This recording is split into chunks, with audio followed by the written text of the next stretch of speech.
independent media works. It can work. You can make it work.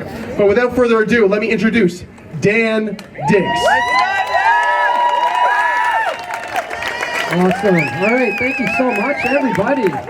This is really awesome to be in our nation's capital here with so many amazing, like-minded people.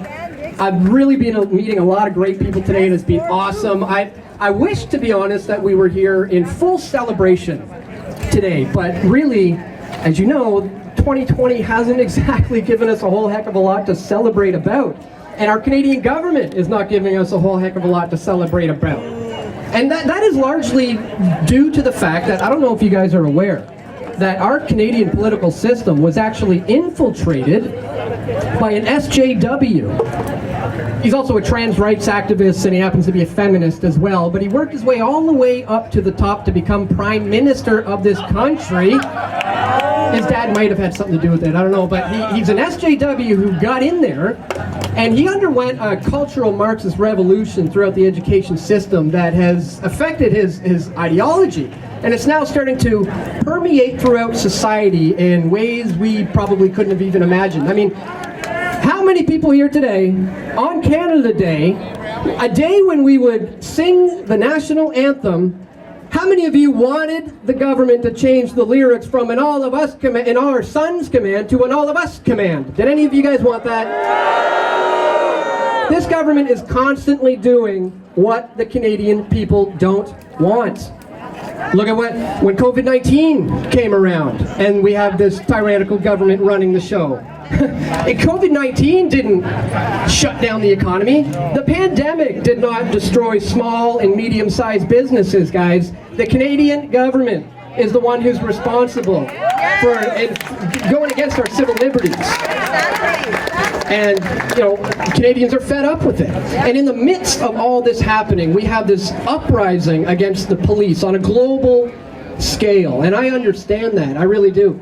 I made a documentary film about the Canadian police state. Some of you may have heard of it. Into the Fire, have you heard of that one? Yes! It documents the Canadian police state in great lengths. And now we're starting to see it show up on our doorstep. So when I did that in 2010, and I saw a complete obliteration of our civil liberties and freedoms, I never would have imagined that just 10 years later it would be happening, but even worse now.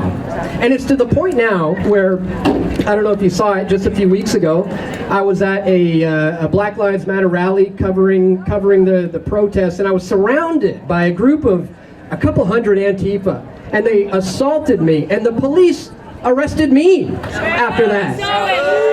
Is that the kind of Canada you guys want?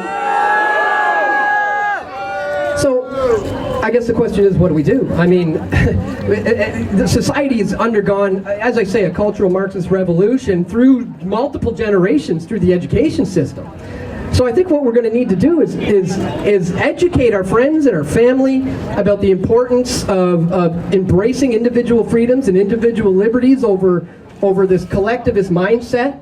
And we're going to have to do it at great lengths through multiple generations. And in fact, we need more people on our side at this point. Yeah. So I would say, go make some babies, everybody. We need more like-minded people like us to be able to combat this current issue. So if we want to move towards a more freedom-loving world, that's what we need to do. So educate your friends and family about the importance of denying this collectivism mindset, this cultural Marxist revolution that is taking place in Canada. We got to talk about the importance of individual freedoms and liberties and embracing that if we ever want to have any hope of moving forward with Canada in any kind of a good direction moving forward. So that's the message I wanted to bring to you guys today. Embrace true freedom and individual liberties and reject this BS collectivist mindset. Thanks so much.